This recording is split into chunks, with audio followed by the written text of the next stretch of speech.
দেখছেন Sylhet post TV. আসসালামু আলাইকুম, স্বাগত জানাচ্ছি সিলেট পোস্ট সংবাদে। সবার সম্মিলিত প্রয়াস ছাড়া পরিচ্ছন্ন সিলেট করা সম্ভব নয়, সিসিক প্রশাসক। এবারে থাকছে বিস্তারিত। সিলেট সিটি কর্পোরেশনের প্রশাসক আব্দুল কাইয়ুম চৌধুরী বলেছেন, নগরবাসীর সম্মিলিত সহযোগিতা ছাড়া একটি পরিচ্ছন্ন ও বাসযোগ্য নগর গড়ে তোলা সম্ভব নয়। নগরকে পরিচ্ছন্ন রাখতে সিটি কর্পোরেশনের কর্মীরা নিরলসভাবে কাজ করে যাচ্ছেন, তবে অনেকেই এখনো যত্রতত্র ময়লা আবর্জনা ফেলছেন, যার ফলে নগরের বিভিন্ন স্থান মশার আবাস স্থলে পরিণত হচ্ছে। মঙ্গলবার সকালে সিলেট সিটি কর্পোরেশনের উদ্যোগে আয়োজিত মশক নিধন ও পরিষ্কার পরিচ্ছন্নতা কার্যক্রমের উদ্বোধনকালে তিনি এসব কথা বলেন। সিসি প্রশাসক আরো বলেন, যে যারা যে কথা বলছেন আপনি, প্রত্যেক বাড়ির মালিক বা ফ্ল্যাটের মালিকদেরকে এই যে গোড়দুয়ার আবদ্ধ না রেখে অন্তত নিজের বাসা বাড়িটারে পরিষ্কার রাখেন, নিজের বাড়ির আঙ্গিনার মশাটাকে অন্তত পক্ষে তাড়ানোর ব্যবস্থা করেন। আমরা আর এই মশার উৎপত্তি স্থলটাই হইল অপরিচ্ছন্নতা থাকা। তো আমি দেখেছি ওই তো বিভিন্ন রাস্তায় যাই, আমাদের পুরো টিমটাই কাজ করে।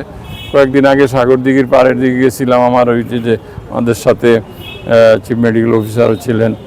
আমরা দেখেছি যে সুন্দর সুন্দর বাড়ি এবং বাড়ির ওনাররাও সমাজে প্রতিষ্ঠিত, তাদের বাড়ির সামনে এই পলিথিনের মাঝে ময়লা মুখ বন্ধ করে ওই ড্রেনের মধ্যে ফেলে দিচ্ছেন।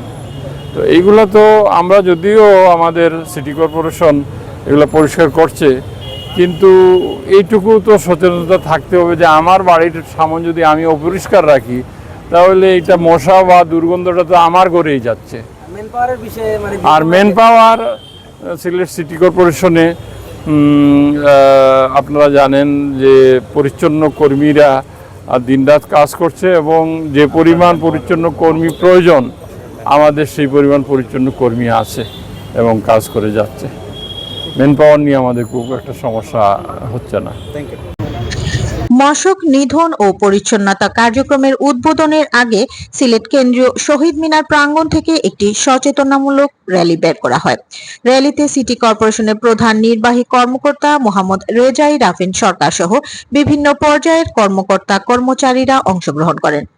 আব্দুল কাইয়ুম চৌধুরী নগরবাসীর প্রতি আহ্বান জানিয়ে বলেন, প্রত্যেক নাগরিককে নিজ নিজ ঘর বাড়ি ও আশেপাশের পরিবেশ পরিষ্কার রাখতে হবে। একই সঙ্গে ব্যবসায়ীদেরকেও সচেতন হতে হবে, যাতে তারা রাস্তাঘাটে বা ড্রেনে ময়লা আবর্জনা না ফেলেন।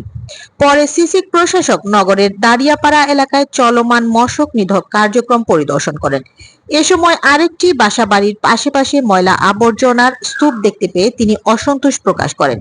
তিনি বলেন, একটি পরিচ্ছন্ন ও সুন্দর নগর গড়ে তুলতে মশক নিধন কার্যক্রমে বিশেষ গুরুত্ব দেওয়া হচ্ছে। তবে সবাই সচেতন না হলে এবং নিজ নিজ পরিবেশ পরিষ্কার না রাখলে সিটি কর্পোরেশনের একার পক্ষে নগরকে পরিচ্ছন্ন রাখা সম্ভব নয়। মশক নিধন কার্যক্রমের উদ্বোধনকালে সিটি কর্পোরেশনের সচিব বিশ্বজিৎ দেব, ভারপ্রাপ্ত প্রধান প্রকৌশলী মোহাম্মদ আলী আকবর, প্রধান স্বাস্থ্য কর্মকর্তা ডাক্তার মোহাম্মদ জাহিদুল ইসলাম, নির্বাহী ম্যাজিস্ট্রেট মোহাম্মদ শফিকুল ইসলাম, প্রধান বজ্র ব্যবস্থাপনা কর্মকর্তা মোহাম্মদ একলিম আবেদিন, নির্বাহী প্রকৌশলী বিদ্যুৎ জয়দেব বিশ্বাস, জনসংযোগ কর্মকর্তা নেহার রঞ্জন পুরকায়স্থ এবং মোহাম্মদ মাহবুবুর রহমান সহ সংশ্লিষ্ট কর্মকর্তারা উপস্থিত ছিলেন। এর আগে গত 28 ফেব্রুয়ারি নগরের নয়া সড়ক এলাকা থেকে সিলেট নগর জুড়ে মশক নিধনে বিশেষ অভিযানের উদ্বোধন করেন সিসিক প্রশাসক।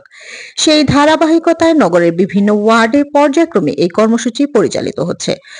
উল্লেখ্য, সিলেট সিটি কর্পোরেশনের প্রশাসক হিসেবে দায়িত্ব গ্রহণের পর থেকেই আব্দুল কাইয়ুম চৌধুরী পরিচ্ছন্ন, আধুনিক ও বাসযোগ্য সিলেট গড়ে তোলার লক্ষ্যে মশক নিধন এবং নগর পরিচ্ছন্নতা কার্যক্রমকে অগ্রাধিকার দিয়েছেন। এর অংশ হিসেবে গত 28 ফেব্রুয়ারি শুরু হওয়া এই বিশেষ অভিযান পর্যায়ক্রমে নগরের সব ওয়ার্ডে বাস্তবায়ন করা হচ্ছে। এই ছিল সিলেট পোস্ট সংবাদ। আমাদের সাথে থাকার জন্য ধন্যবাদ সবাইকে।